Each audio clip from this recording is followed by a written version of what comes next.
Halo, apa kabar pemirsa? Kita berjumpa lagi dalam Warta Parlemen, informasi aktual seputar parlemen. Bersama saya, Uki Abdul.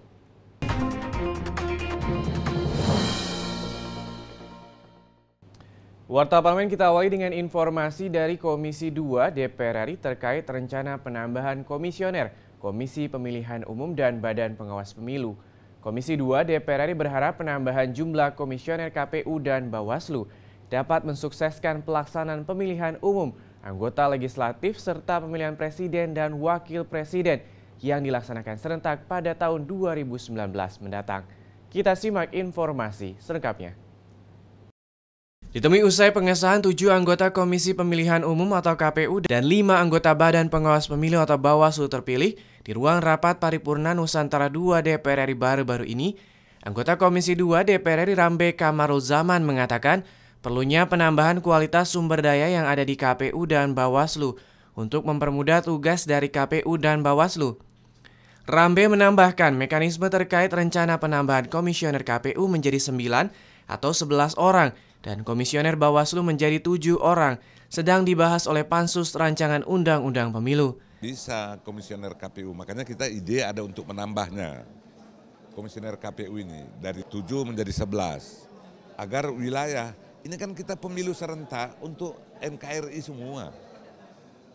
Dalam satu negara kita yang seluas ini, itu harus menjadi perhatian. KPU tidak bisa lagi kerja. Dia harus didukung oleh staf sekretariat jenderal sampai sekretaris KPU di provinsi dan kabupaten kota harus memang betul-betul.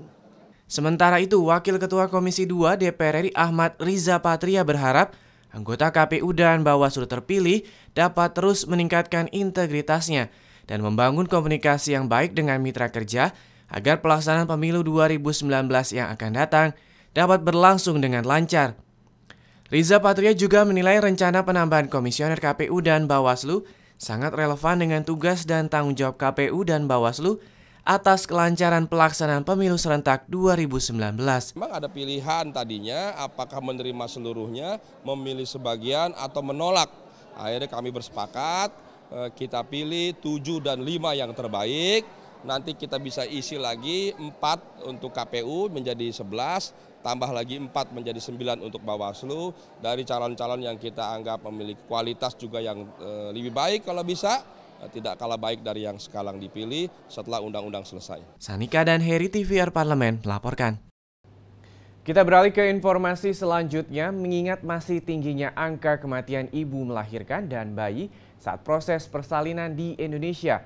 Ketua DPR RI meminta pemerintah segera melengkapi fasilitas dan alat kesehatan di rumah sakit di daerah agar dapat memberikan pelayanan yang terbaik kepada masyarakat. Kita simak informasi selengkapnya. Ketua DPR RI Setia Novanto meresmikan Rumah Sakit Ibu dan Anak Citra Ar-Rafiq di Jalan Perindustrian Kota Depok, Jawa Barat baru-baru ini. Turut hadir dalam acara tersebut sejumlah anggota DPR RI dan anggota DPRD Kota Depok. Setia Novanto menilai tingginya angka kematian ibu melahirkan dan bayi saat proses persalinan disebabkan oleh minimnya fasilitas dan alat kesehatan yang tersedia di rumah sakit. Untuk itu, dengan diresmikannya Rumah Sakit Ibu dan Anak Citra Ar-Rafiq, Novanto berharap agar angka kematian ibu melahirkan dan bayi saat proses persalinan di Kota Depok dan sekitarnya dapat ditekan. Masih tingginya angka kematian ibu melahirkan dan bayi serta balita karena terbatasnya akses kepada rumah sakit. Untuk itu kehadiran RSIA Citra Ar-Rafiq ini akan membantu masyarakat di sekitar Kota Depok untuk mengurangi kematian ibu, bayi, dan balita.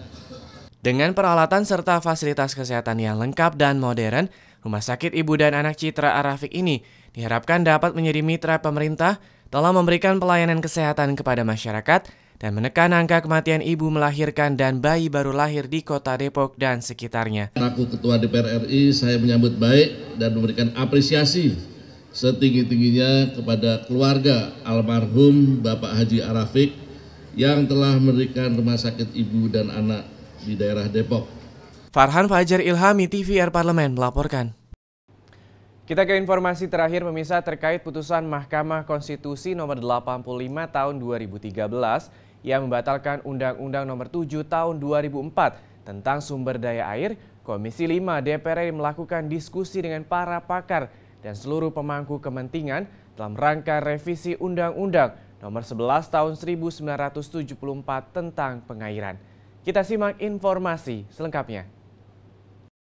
Pemberlakuan kembali Undang-Undang tentang pengairan ternyata dalam implementasinya belum memberikan payung hukum terhadap perkembangan pengelolaan air di Indonesia, sehingga terdapat kebutuhan untuk melakukan penyempurnaan pengaturan sumber daya air di Indonesia.